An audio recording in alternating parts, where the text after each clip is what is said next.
Good afternoon to you. Mark Sudduth, HurricaneTrack.com here. It is Wednesday, the 6th day of October 2021, and it's time for the Hurricane Outlook and discussion. We have quite a bit to talk about today. It's interesting, a year ago today, we also had a lot to talk about. We had Delta down there that became a major hurricane on this day a year ago. It would go on to cross the Yucatan and then eventually make landfall a few days from now a year ago in Louisiana. We were there for that. Quite a remarkable year 2020 was. Nice and quiet out there right now, but I do see potentially a sign of things coming later on in the month. A very interesting pattern coming up for a lot of different reasons here. So let's start and get right on with it and show you what's happening out there, shall we? First, in the Atlantic, as I talked about yesterday, it wouldn't surprise me if this went up a little bit. Well, here you go. Instead of 0 and 10, it's now 10 and 20. Still low probabilities. Yes, but things have changed just a little bit. And there is a low pressure area that is now developing. It's weak. It's about 175 miles east of the northeast coast of Florida. But as the National Hurricane Center indicates, the associated shower and thunderstorm activity is disorganized due to strong upper level winds. This area is going to kind of mill around off of the coast of the United States, the southeast coast here, for several days. And we got this big upper level low sitting over parts of the Mississippi Valley over here. And then there's a front that's going to come through, this troughiness that may interact with this off the mid-Atlantic. Could kind of get interesting. We'll look at that in the GFS a little later on. Elsewhere, this is interesting, nothing for 48 hours, but at the 5-day mark, looking out 120 hours, an area of low pressure is expected to develop south of southern Mexico over here in the eastern Pacific. Kind of late in the year, but it's not unprecedented. You think about Willa. Yeah, we got all the way down to the W storm. What was that, 2018? And then, of course, big time Patricia. Small hurricane, but very, very intense. The most intense hurricane ever recorded anywhere, hurricane-wise. And that was 2015. So, these October systems can be problematic. We'll be watching this closely, and I'll talk about this more throughout the presentation here today. So the satellite animation this afternoon, courtesy of Tropical Tidbits. A few areas to look at that are interesting. Look, there's an upper level low sitting out here near the Cabo Verde Islands. There is another upper level low sitting down here east of the Windward Islands, kind of far to the south, to be getting an upper level low, but there it is, and there's a tropical wave tucked in there, I do believe. Weak surface trough and low pressure area trying to develop, as mentioned from the National Hurricane Center in the southwest Atlantic. Very well pronounced upper level low sitting here over parts of the Mississippi Valley with a lot of heavy rain, even some big time flooding in some areas of the southeast U.S. So, an active pattern, even though we don't have any hurricanes to speak of, none right now. And then this one area right down there, you see it just off the coast of Colombia in South America? You know where that is, right? Sure you do. You know your geography. Right there, that's the feature that instead of developing in the Caribbean and heading up this way, like we saw a lot happen last year, it's a different pattern. We have very strong high pressure down in the mid-levels stretching out through this area through here. This upper level low kind of putting a little bit of a dent in that. But the trades and the general flow is basically east to west through here. So this particular impulse, it's going to move into the eastern Pacific where conditions look favorable for it to develop in a few days. And this could be a problem for our friends anywhere from Puerto Vallarta, maybe down towards Manzanillo or Zihuatanejo, somewhere in that region. Jalisco or the Colima area, I believe that's how you pronounce those regions. We will be watching this closely. This gets into the Pacific. There's troughiness out west, so this should curve back towards Mexico at some point. I'll show you that in the modeling here in a few minutes. So looking at things from the vorticity perspective, again, not much out there trying to consolidate, but this is getting a little bit better organized. Again, that's mentioned by the National Hurricane Center. And we'll have to watch this piece of energy as it kind of meanders around out here. Could get a little bit more interesting. Remember, water temperatures are still very warm through here, especially in the Gulf Stream, easily in the low to mid 80s Fahrenheit. So yes, there is energy available. There's the tropical wave sitting out here, some energy associated with that, but that upper level low to its west that I showed you will keep that from developing there. But that energy will end up somewhere over here perhaps, or maybe in the Northeast Caribbean. You never know. That could try to pop in a few days there. A lot of potential, but nothing really coming together right now. We're in this in-between phase where the Atlantic is not really favorable, and the West Pacific's a lot more favorable. That's where the Madden-Julian oscillation is located, and that big-time favorability window, that's way over in the West Pacific.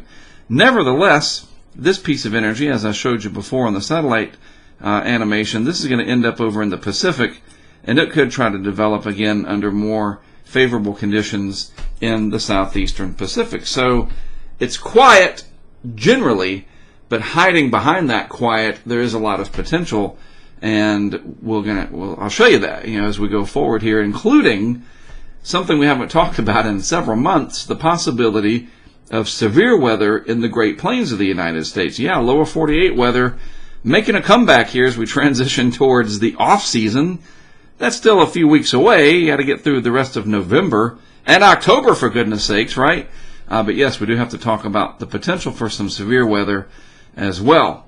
But before we do that, let's take a gander at the GFS from the 12Z run today, my favorite area, at least to watch for tropical cyclogenesis, as we call it, TCG, tropical cyclogenesis. That's the 850 millibar level of the atmosphere, about 5,000 feet up. And this is the 12Z run from today. And let's watch this area right here. Let's watch this energy right here. And we will watch over here. And then we're going to switch this over to this tab up here and look at the Eastern Pacific in just a moment. So let's go out over the next few days here, put this into motion frame by frame.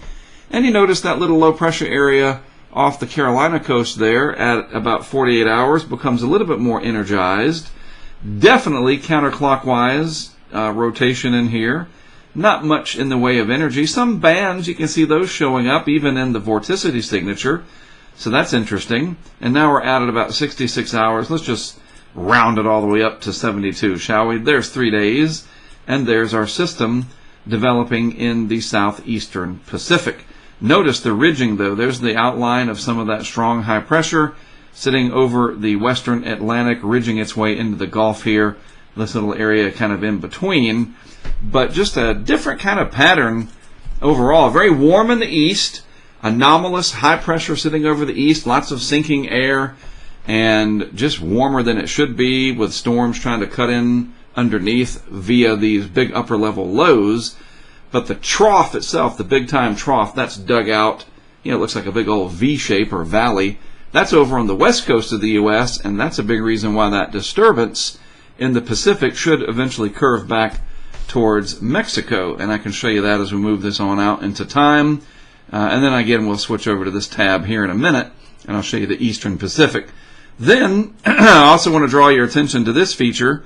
That is currently sitting out here, as I was saying, and it could end up in the vicinity of the Leeward Islands and in the vicinity of the vicinity, right? Over time, it tries to get going a little bit, dies away, then another impulse comes. And then, oddly, this feature off the mid-Atlantic tries to get a little bit more energized.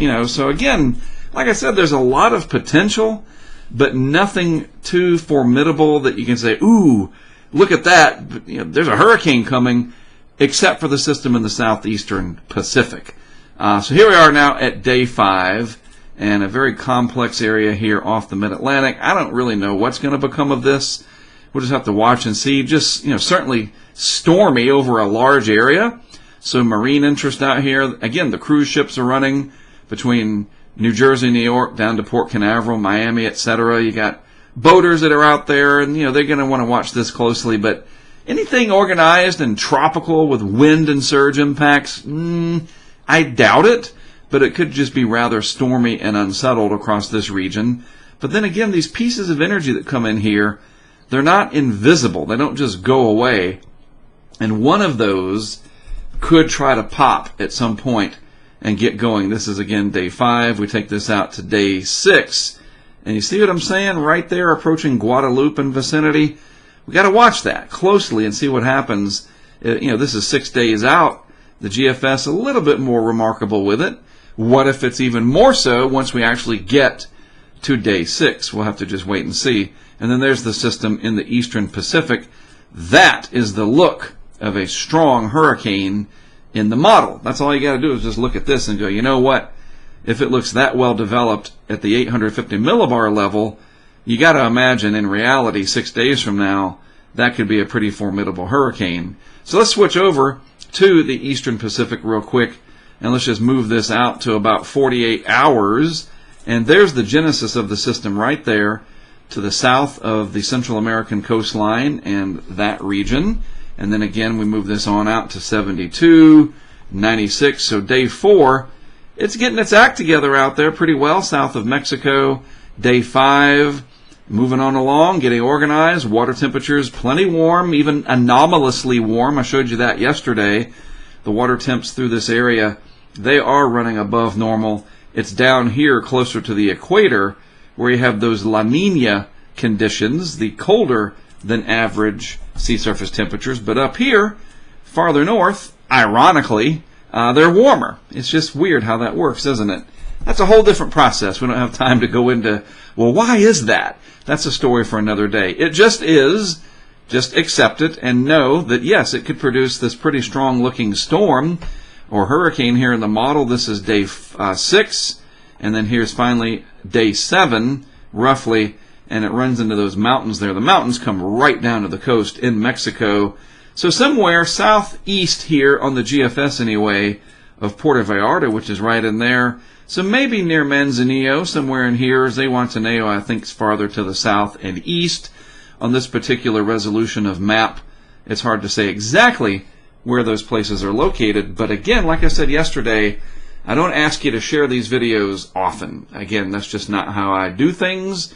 But this is the first time in a while that we've seen the potential for a significant cyclone event, a tropical cyclone here.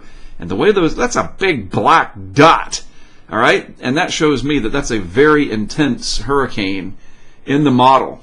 And so people in Mexico need to be aware of this. So just let them know. Share this video. Again, I know that I'm not speaking it in Spanish, and maybe there's a way to translate it through YouTube or something. But let people know this is potentially out there about a week away.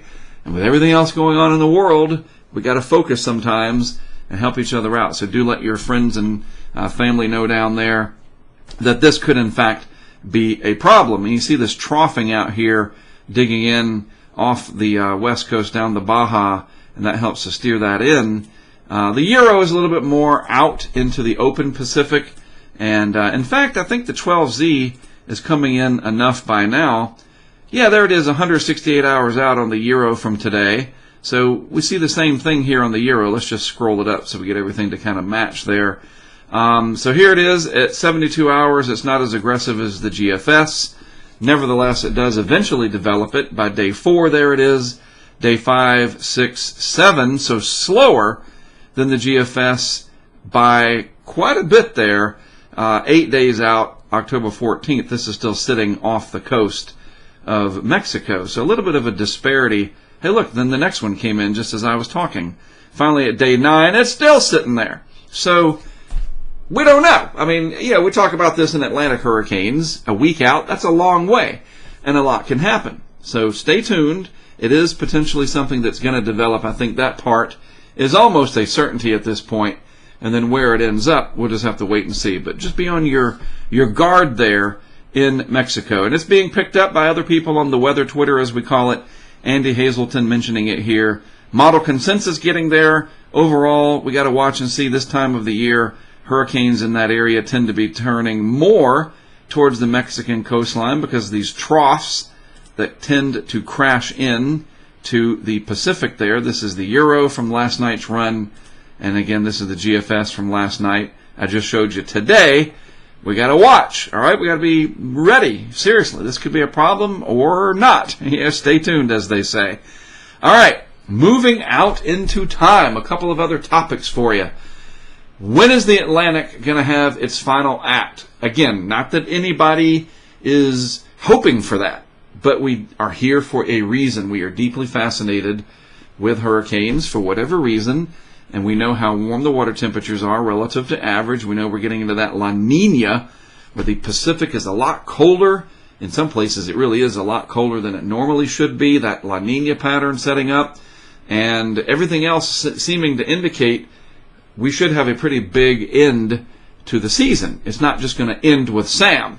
That's what logic would tend to dictate. Now, what about science? Where can we look to see if there's more to that than just anticipating something that might not happen? Well, currently, our good friend, the Madden-Julian Oscillation, is over here. I talked about this yesterday as well, and it's in phases 5. It moved out of 4 into 5, and that favors the maritime continent region, way over generally towards the West Pacific. Getting into that vicinity, it moves into the West Pacific here. That's the 10th of October. And then, not only does the operational and the mean here show, I think the middle line is the ECMWF average, or the mean. So the mean goes into the null phase. That's what this circle is. That's no discernible MJO activity. So it de-amplifies, going into that sort of null phase there. And then it heads towards basically cutting into phase 1 over here, which is the Western Hemisphere and Africa. A lot of those ensemble members, as I showed you yesterday, tend to favor that as well. We don't have quite as many of them that were way out here. Remember that yesterday? Yeah, there was quite a few anomalies over there, outliers, if you will. But the general idea seems to be that the ECMWF and the GFS both show this propagation of the MJO towards phases 8 and 1 later in the month. Now, I know, because I've seen it with my own 2 eyes, people prognosticating on Twitter, on YouTube, on different message boards that that's it, season's done. We're not going to have anything else. You know, it's like, if it's not happening now, it's not going to happen later. And it doesn't work like that. Things do change, and you got to remember the base state that we are in. Water temperatures in the Caribbean, the tropical Atlantic, even though the tropical Atlantic season more or less is over, but the tropical waves are still there coming on across. The Western Caribbean, warm. Gulf of Mexico is still very warm. As I mentioned yesterday, we are not. If I could again make my words appear, augmented reality right in front of me is live, that'd be so cool. And I would underline it. We're not getting these big cold fronts coming down with vast amounts of dense cold air advecting across the Gulf of Mexico. And so my point is, we still have plenty of energy. We have the La Nina, which any day now, the CPC, Climate Prediction Center, should declare it officially a La Nina. And this MJO is going to swing back around, and I think things are going to become favorable again towards the end of the month. And you say, well, that's towards the end of October, it's colder.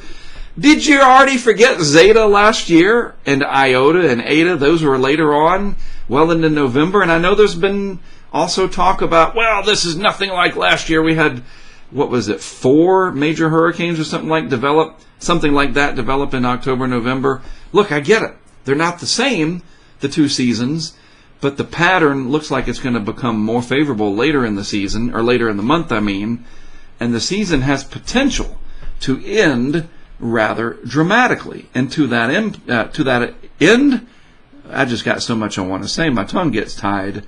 And to that end, let me show you, with the context here, that we're looking at this time frame right here, way out. See, this ends around the 20th.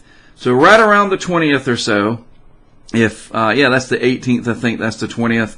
So the MJO should get into phase 1, 8 and 1, somewhere around there, between the 18th and the 21st, somewhere around there, all right? So let's see what the GFS operational shows way out at that time frame.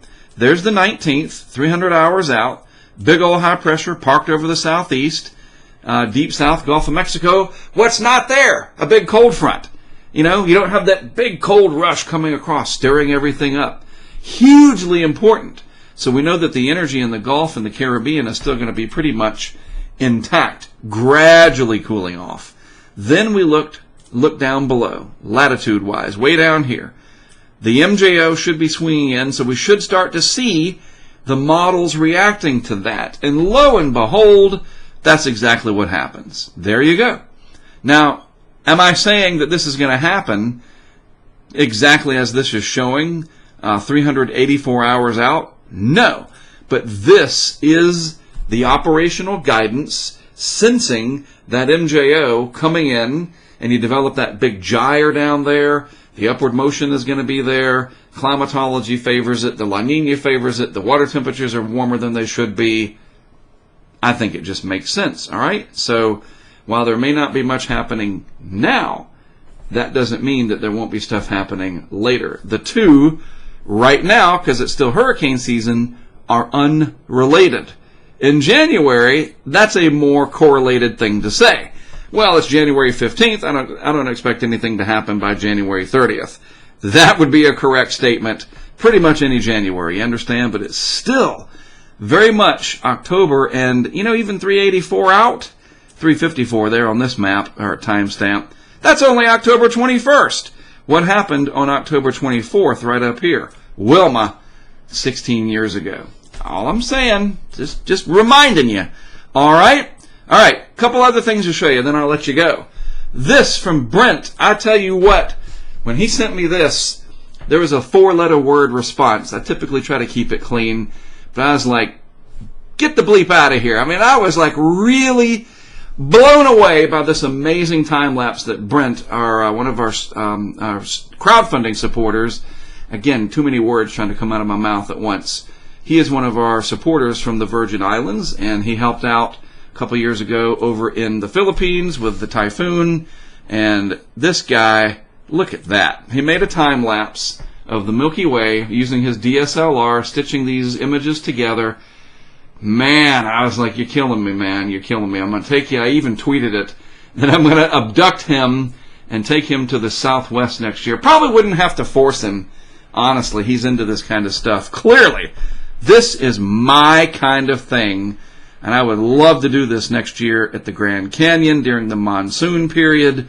Get some big saguaro cactus in there with thunderstorms in the distance. It's just really, really neat. You got to admit. So well done there, Mr. Typhoon, Brent Lynn from the Virgin Islands. Thanks for sharing, and hopefully a lot of people get to see this here, that I shared it on YouTube. Whoa, what is this? All right, is it April or May? No, it is not. It is October. Why are we looking at SPC stuff? Because storms, yes, the potential here for severe weather. Let me take me away.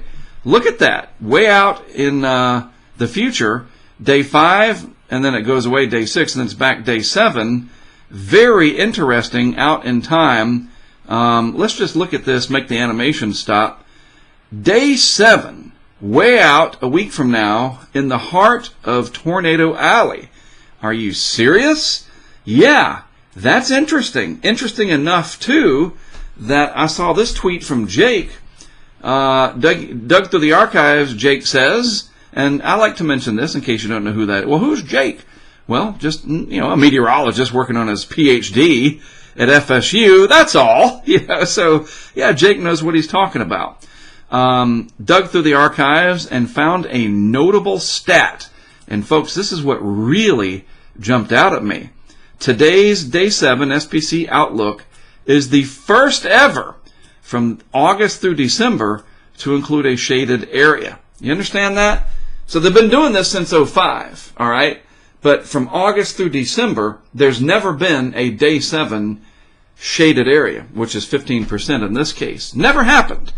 So the model's picking up on this particular potential big severe weather event in the plains definitely has my attention here, and it should you as well. We often think of severe weather as being a spring issue, but sometimes that second season there can be problematic as well.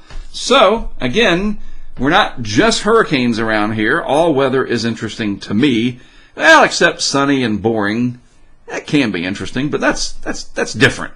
We're here to learn about notable severe weather, impactful hurricanes, blizzards, the big nor'easters. Those can sometimes be blizzards, lake effect, snow, you name it, and severe weather. So pay attention to this. It's coming potentially, and I'll talk about it more down the road. And also, just a side note, we are closely watching what happens with that Pacific system And yes, Brent and I are already talking.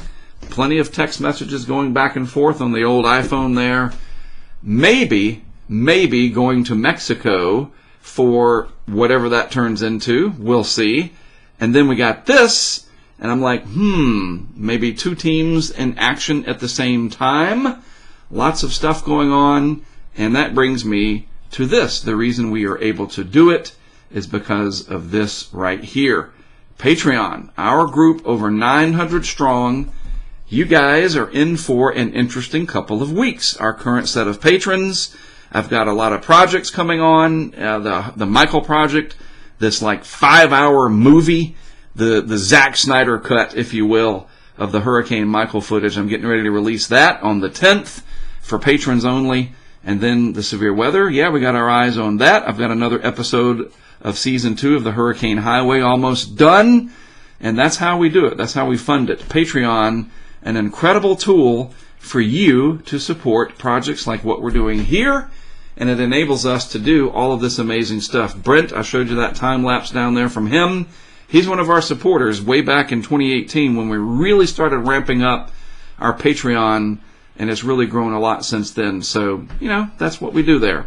All right, lots and lots to keep up with. Even though we don't have Delta on the maps this year, there's still plenty to talk about. I think you would agree. All right, I'm done. Have a great rest of your Wednesday. As always, thanks for tuning in and giving me a part of your day. It's nice to have you along. I appreciate it. I am Mark Sudduth, HurricaneTrack.com. We'll talk about it again some more tomorrow.